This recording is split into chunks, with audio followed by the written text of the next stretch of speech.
வணக்கம் குரு ஜோதிடம் சேனல் நேயர்களே, நான் உங்கள் அன்பான சயின்டிபிக் வேதிக் அஸ்ட்ராலஜர் அஸ்ட்ராலஜி பேசுகிறேன். நல்லது நினைப்போம், நல்லதே நடக்கும். இந்த வீடியோல அக்டோபர் 2024 சிம்ம ராசிக்காரர்களுக்கு எத்தகைய ஒரு பலாபலனை கொடுக்கக்கூடிய ஒரு மாதமாக இருக்க போகிறது என்று நம்ம பார்க்க போறோம்.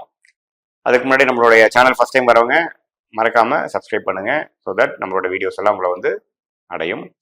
பிடிச்ச வீடியோஸை ஷேர் பண்ணுங்க.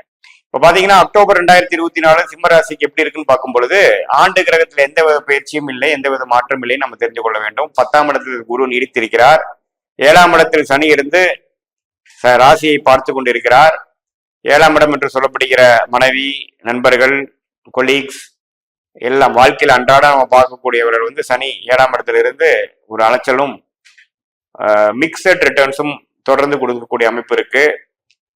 8ஆம் இடத்தில் ராகு இருப்பது நிறைய டிராவலிங் கொடுக்கக்கூடிய அமைப்பு, நீடித்து இருக்கக்கூடிய அமைப்பு இருக்குங்க. அதே சமயத்தில் உடல் நலம் அதெல்லாமே பார்த்துக்க வேண்டிய விஷயம் இருக்கு. 2ஆம் இடத்துல கேது இருக்கும். பண விஷயத்துல கைக்கு வந்தது வாய்க்கு வரவில்லைங்கிற மாதிரி ஒரு தேடுதல் போயிட்டு இருக்கும். பட் குருவின் பார்வை அதில் கொஞ்சம் நிவர்த்தி கொடுக்கக்கூடிய அமைப்பு உண்டு. இது ஆண்டு கிரகத்தின் அமைப்பு சிம்மராசிக்காரர்களுக்கு. மாத கிரகம் எப்படி இருக்குன்னு பார்த்தா, ராசி அதிபதியாகிய சூரியனே பாத்தீங்கன்னா இதுவரைக்கும் 2ஆம் இடத்துல குருவோட சேர்ந்து பார்வையில் இருந்த சூரியன் அக்டோபர் 17ஆம் தேதி 3ஆம் இடத்துக்கு மாறுகிறார்.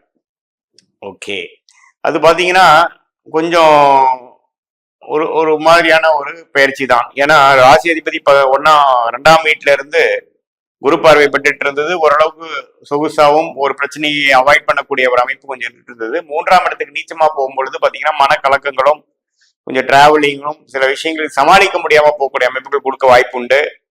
அதே சமயத்துல சுக்கிரனும் 3ஆம் இடத்துல இருந்து 13ஆம் தேதி பாத்தீங்கன்னா 4ஆம் இடத்துக்கு மாறுவது இடம் சார்ந்த விஷயங்கள், தாயார் விஷயங்கள், அது மாதிரி விஷயத்துக்கு சில சுப விரயங்கள் செய்யக்கூடிய அமைப்புகள் உண்டு. அதே சமயத்துல புதன் 2ஆம் இடத்துல இருந்து 3ஆம் இடத்துக்கு அக்டோபர் 11ஆம் தேதியே மாறும் பொழுது பண விஷயத்திலையும் கொஞ்சம் எதிர்பார்த்த விஷயத்துல கொஞ்சம் லேட் ஆகக்கூடிய அமைப்புகள் உண்டு.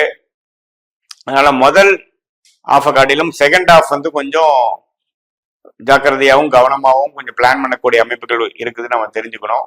அதே சமயத்துல செவ்வாய் 11ஆம் இடத்துல இதுவரைக்கும் இருந்த செவ்வாய் 12ஆம் இடத்துக்கு வருகிறார் அக்டோபர் 21. ஸோ செகண்ட் ஆஃப் கொஞ்சம் சில விஷயங்கள் கன்சர்வேட்டிவா இருக்கும். சில விஷயங்கள் நடக்கக்கூடிய விஷயங்கள் தாமதமாகவும், மாணவர்களா இருந்தாலும் சரி, பெரியவர்களா இருந்தாலும் சரி, குடும்பஸ்தனா இருந்தாலும் சரி, வேலையில இருக்கிறவங்க, தொழிலதிபர்கள், வியாபாரி எல்லாத்துக்குமே பாத்தீங்கன்னா அக்டோபர் செகண்ட் ஹாஃப்ல இருந்து கொஞ்சம் சில விஷயங்கள் அவ்வளவு சாதகமா இருக்காதுன்னு தெரிந்து முன்கூட்டியே முதல் 2 வீக்ஸ்லயே கொஞ்சம் ரெடியா மென்டலி ப்ரிப்பேர்ட் ஆகி அதுக்கு வேணுங்கிற மாற்று அமைப்புகள் மைண்ட்ல நீங்க வச்சுக்கணும்னு நான் வேண்டிக் கொள்கிறேன். பட் நம்ம சாதகம் இல்லாமல் இல்லை. ஏன்னா குரு 10ஆம் இடத்திலே நீடித்திருந்து 2ஆம் இடம் என்று சொல்லப்படுகிற குடும்பம், தன, வாக்குஸ்தானத்தை பார்ப்பது பாத்தீங்கன்னா அந்த அளவுக்கு ஒன்றும் பிரச்சனை இல்லை. பட் மாத கிரகம் குறிப்பாக ராசி அதிபதி 3ஆம் இடத்துல நீச்சமாகிறது, எந்தவித சுப பார்வையும் பெறாமல் இருப்பது கொஞ்சம் மனக்கலக்கங்களை கொடுக்கக்கூடிய அமைப்பு இருக்கு. உடம்பு சரியில்லாம இருக்கிறவங்க கரெக்டான ட்ரீட்மெண்ட் எடுத்துக்கணும். வயசானவங்க கொஞ்சம் குறிப்பா 60 வயசுக்கு மேல இருக்கிற சீனியர் சிட்டிசன்ஸ் கொஞ்சம் செக்கப்பு, முதல்ல ஏதோ மெடிசன் எடுத்துட்டு இருக்கீங்கன்னா கொஞ்சம் டாக்டரோட ஆலோசனை பார்த்து பண்ண வேண்டும். ஒரு ரெகுலர் செக்கப் பண்ணிக்கணும். அது மாதிரி விஷயங்கள்லாம் கொஞ்சம் தேவைப்படுகிறது. மன உத்வேகம் குறையும். எப்பவுமே ராசி அதிபதி நீச்சமாகும் பொழுது உத்வேகமும் ஒரு டெசிஷன் எடுக்கிறதுல ஒரு ஸ்திரத்தன்மையும் இல்லாமல் போக வாய்ப்பு இருக்கு. அது ஒரு 2-3 மாதம் தான். அதுக்கப்புறம் நவம்பர் மிடில்லே மாறக்கூடிய அமைப்பு இருக்கு. பெருசா நம்ம அதனால பாதிக்கப்பட வேண்டியதில்லை. பட் செகண்ட் ஹாஃப் சில முக்கியமான முடிவுகளை எடுக்கக்கூடாது. சில விஷயங்கள் நமக்கு பாசிட்டிவா வராதுங்கிறத நம்ம தெரிந்து கொள்ள வேண்டும். அதே சமயத்துல ராகு 8ஆம் இடத்திலே நீடித்து இருக்கிறதுனால தூர பிரதேசம் போறப்ப கொஞ்சம் கேர்ஃபுல்லா இருக்கணும். நம்மளோட பர்ஸ், நம்மளோட திங்ஸ் எல்லாம் கொஞ்சம் கேர்ஃபுல்லா வச்சுக்கணும். கொஞ்சம் அஜாக்கிரதையா இருந்தோம்னா மிஸ் பண்ணிக்கக்கூடிய அமைப்புகள் இருக்கு. 8இல் ராகு கொஞ்சம் பிரயாணங்கள், அதாவது டிராவலிங்ல சில பிரச்சனைகளும் சில தடைகளும் கொடுக்கக்கூடிய அமைப்பு இருக்கு. அது குறிப்பா ராகு தசை நடக்கிறவங்களுக்கு அது கோச்சார அடிப்படையில் அப்படி கொடுக்க வாய்ப்பு இருக்கு, பாத்துக்குங்க. மற்றபடி குரு பார்வை 4ஆம் இடம், 2ஆம் இடம், 6ஆம் இடத்தை பார்ப்பதனால் ஒன்றும் தப்பு இல்லை. அதே சமயத்துல ராசி அதிபதி ஒரு கொஞ்ச நாட்கள் தான் நீச்சமா போறாரு. அதுக்கப்புறம் 4ஆம் இடத்துக்கு வந்துருவார். அதுக்கு பிடித்த வீட்டுக்கு வந்துருவார். ஸோ அக்டோபர் செகண்ட் ஹாஃப்ல ஒரு இம்பார்ட்டண்டான டிசிஷன்ஸ்லாம் எடுக்காம ஓரளவுக்கு மெயின்டைன் பண்ணிட்டு போகக்கூடிய அமைப்பை நீங்க பார்க்கணுங்கிறது நான் கேட்டுக்கொள்கிறேன். சுப விரயங்கள் அது மாதிரி சில விஷயங்கள், சின்ன பிராணங்கள், ஒரு விஷயத்தை குடுக்கல் வாங்கல், அது மாதிரி விஷயங்கள் வந்து ஓரளவுக்கு பண்ணக்கூடிய அமைப்புகள் கண்டிப்பாக உண்டு.